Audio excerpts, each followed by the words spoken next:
اللہ تعالیٰ نے جو انسان پیدا کیے ہیں ان کے مزاج مختلف ہیں. ان میں کچھ لوگ ہوتے ہیں جو قوی ہوتے ہیں ارادے کے، جو فیصلہ کر لیا ڈٹ گئے. کچھ لوگوں میں وہ قوت ارادی اتنی مضبوط نہیں ہوتی، وہ ادھر ادھر سوچتے رہتے ہیں. کچھ لوگ جسمانی طور پر بہت توانا ہوتے ہیں، کچھ لوگ جسمانی طور پر پیدائشی طور پر کمزور ہوتے ہیں. تو اگر کوئی قوت ارادی کمزور رکھنے والا شخص ہے، وہ بھی تو اللہ کی تخلیق ہے، اللہ کا بندہ ہے، خطاؤں کا ظہور ہو جاتا ہے، توبہ کرتا ہے، پھر کچھ عرصے کے بعد پھر خطا کا ظہور ہو جاتا ہے، پھر توبہ کرتا ہے. تو ہم تو یہ سمجھیں گے کہ ایک حد کے بعد پھر اس کی توبہ قبول نہیں ہونی چاہیے. لیکن حدیث سنیے. وعن ابی ہریرہ رضی اللہ تعالی عنہ قال قال رسول اللہ صلی اللہ علیہ وسلم ان عبدا اذنب ذنبا، یقیناً ایک بندہ جو ہے وہ ایک گناہ کرتا ہے. فقال، پھر وہ کہتا ہے رب، اے میرے پروردگار، اذنبت فاغفر لی، مجھ سے گناہ ہو گیا ہے، مجھے معاف فرما دے.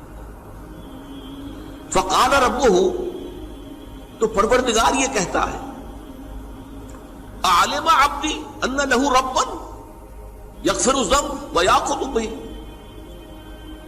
میرا یہ بندہ یہ جانتا ہے کہ اس کا ایک رب ہے جو گناہ معاف بھی کر سکتا ہے اور سزا دے بھی سکتا ہے. کیا معنی ہوئے؟ گناہ اس نے کیا ہے لیکن جانتا ہے اللہ کو کہ وہ معاف بھی فرما سکتا ہے، تبھی تو وہ اللہ سے معافی کی درخواست کر رہا ہے. اس کے اس جاننے کی بنیاد پر، اس کے اس علم کی بنیاد پر، اس کے اس ایمان کی بنیاد پر فرمایا غفرت لعبدی، میں نے اپنے بندے کو معاف کر دیا. ثم مکث ما شاء اللہ، پھر وقت گزرا جتنا کہ اللہ نے چاہا. ثم اذنب ذنبا، پھر اس سے گناہ ہو گیا. فقال رب اذنبت ذنبا فاغفر، پھر کہتا ہے پروردگار مجھ سے گناہ ہو گیا، پھر مجھے معاف فرما دے. فقال ربہ، اللہ فرماتا ہے عالم عبدی ان لہ ربا یغفر الذنب ویأخذ بہ، میرا بندہ ہے نا جو جانتا ہے کہ اس کا ایک رب ہے، ایمان باللہ اس کے اندر ہے، تبھی تو پکار رہا ہے. اور یہ بھی جانتا ہے کہ وہ گناہ معاف بھی کر سکتا ہے اور چاہے تو پکڑ بھی سکتا ہے، سزا بھی دے سکتا ہے. تو فرمایا، اللہ تعالیٰ فرماتے ہیں میں نے فرمایا کہ میں نے معاف کر دیا.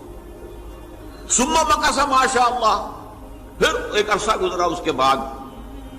ثم اذنب ذنبا، پھر اس نے گناہ کیا. قال رب اذنبت ذنبا آخر، اس نے کہا پروردگار میں نے تو پھر ایک اور گناہ کر دیا، فاغفر لی، مجھے بخش دے.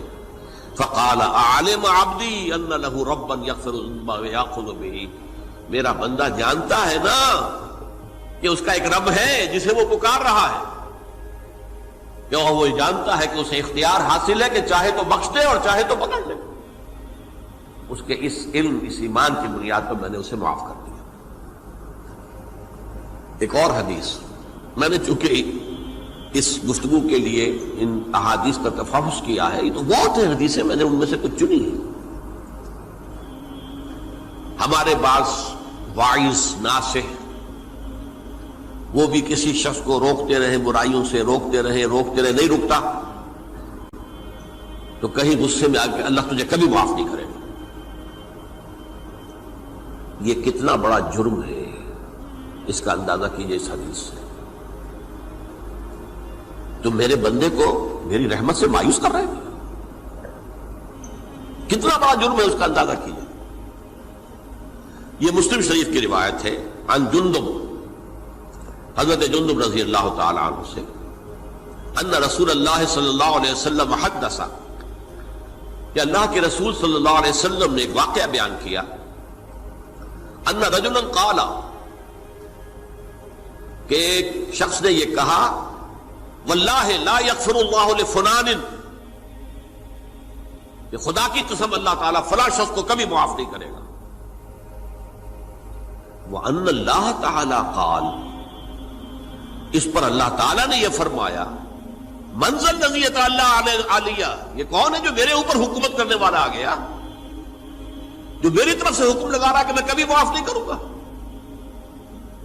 منزل نزی، کون ہے وہ شخص؟ الذی یتعلی علیہ انی لا اغفر لفلان، کہ میں فلاں شخص کو کبھی معاف نہیں کروں گا، قد غفرت لفلان، اس کو تو میں نے معاف کر دیا، واحبطت عملہ، اس شخص کے تمام اعمال میں نے ضائع کر دیے کہ تم نے میرے بندے کو مایوس کیا۔ یہ ہے جرم کی انکار۔ تو توبہ کی دعوت دیتے رہو، توبہ کے لیے لوگوں کو آمادہ کرتے رہو، توبہ جو ہے اس کے لیے ترغیب دیتے رہو، اللہ تعالیٰ معاف فرمانے والا۔ اب آخری حدیث سنا رہا ہوں، یہ تو بہت ہی عجیب حدیث ہے اور متفق علیہ، یہ بخاری اور مسلم دونوں میں۔ حضرت ابو سعید الخدری رضی اللہ تعالی عنہ جو ہے وہ اس کے راوی ہیں۔ حضور نے فرمایا کانا فی من کانا قبلکم رجل قتل 99 نفسا، تم سے پہلے جو امت تھی بنی اسرائیل، گویا کہ ان کا ذکر ہے، اس میں ایک آدمی ایسا تھا جس نے 99 قتل کیے تھے۔ اب آپ اندازہ کیجئے کتنا بڑا گناہ کبیرہ ہے قتل۔ قرآن مجید میں آتا ہے وَكَأَنَّمَا قَتَلَ النَّاسَ جَمِيعًا، اگر ایک انسان کو بھی ناحق قتل کر دیا گیا تو یہ ایسی ہے گویا کہ اس نے پوری نوع انسانی کو قتل کر دیا، اس نے 99 قتل کی۔ فَهَلْ لَهُ مِن تَوْبَةٍ، پھر اس کے بعد یہ ہوا کہ اس کے اندر توبہ کا جذبہ پیدا ہوا۔ فَسَأَلَ عَنْ أَعْلَمِ أَهْلِ الْأَرْضِ، تو اس نے پھر سوال کیا، لوگوں سے پوچھا کہ زمین میں رہنے والوں میں کون سب سے بڑا عالم ہے؟ فَدُلَّ عَلَى رَاهِبٍ، تو اسے بتایا گیا فلاں راہب فلاں جگہ پر ہے، وہ بہت نیک ہے، بڑا عالم ہے۔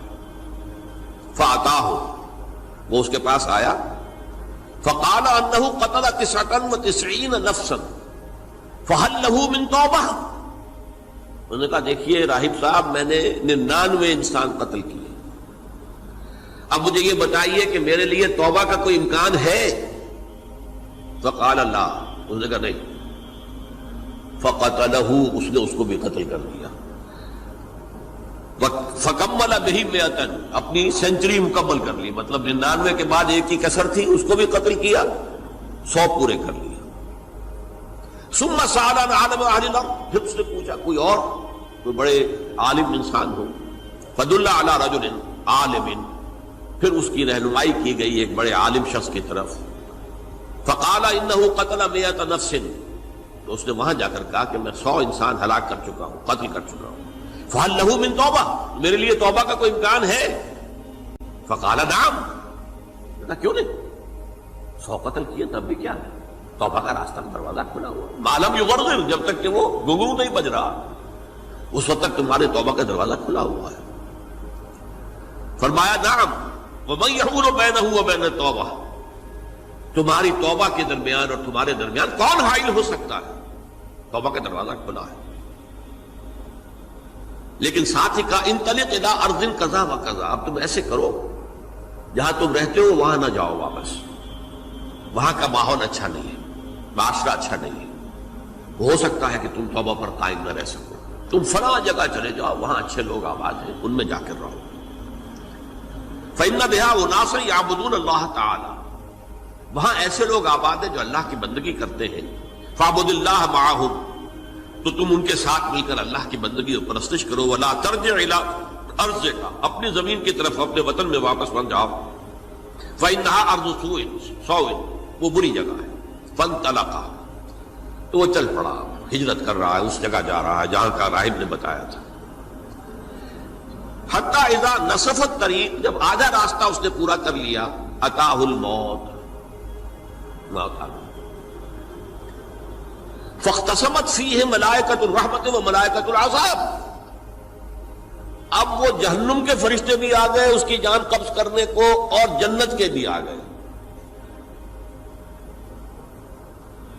فقالت ملائکۃ الرحمہ، رحمت والے جو فرشتے ہیں جنت والے، انہوں نے کہا جا تائبا مقبلا بقلبہ للہ تعالی، یہ شخص توبہ کر کے اللہ تعالیٰ کی طرف ہجرت کر رہا تھا، اس لیے اس کی نیت کی بنیاد پر اب یہ جنتی ہے، لہذا اس کی روح ہم قبض کریں۔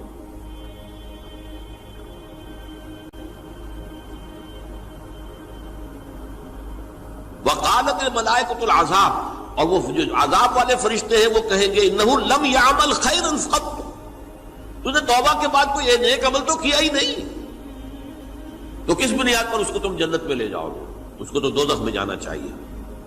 فاتاہ ملک فی صورت الآدمی، تو ان کے پاس اللہ نے ایک اور فرشتے کو بھیج دیا آدمی انسانی شکل کے اندر، فجعلوہ بینہم، تو ان فرشتوں نے کہا بھائی ہمارا فیصلہ کرا دو، اس کی روح ہم لینا چاہتے ہیں یا ہم لینا چاہتے ہیں،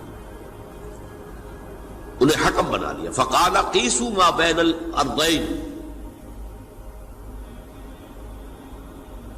فإلی ایتہما کان اقرب، کہ تم فاصلہ ناپ لو جہاں سے وہ چلا ہے اور جہاں جا رہا تھا اور یہاں اس کی موت ہو رہی ہے، تو کون سا فاصلہ زیادہ ہے؟ جب ناپا گیا، بلکہ ایک حدیث میں آتا ہے کہ اس پر اللہ نے زمین کو جو ہے حکم دے دیا، ایک طرف والی زمین تو سکڑ جا، دوسری والی جو ہے تو پھیل جا، تاکہ وہ جدھر جو جا رہا تھا وہ زیادہ قریب ہو جائے بنسبت اس کے کہ جہاں سے وہ چلا تھا۔ تو اس فیصلے پر پھر جو فرشتے تھے، جو کہ رحمت کے فرشتے تھے، وہ اس بندے کو لے گئے جنت کے اندر۔ یہ ہے توبہ کی عظمت اور اس کی تاثیر۔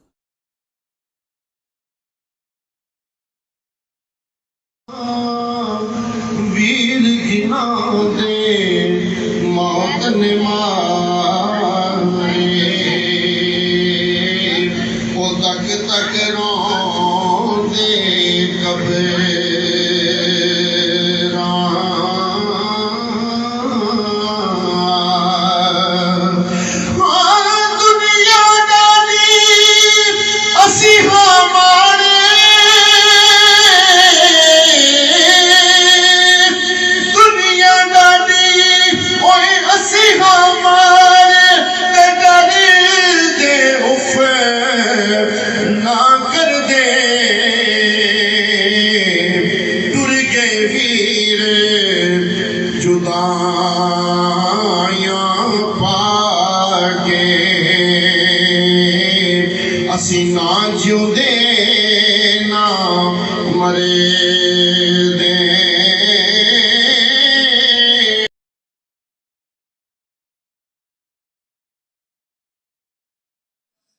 حال دل کس کو سنائے، آپ کے ہوتے ہوئے، حال دل کس کو سنائے، آپ کے ہوتے ہوئے، حال دل کس کو سنائے، آپ کے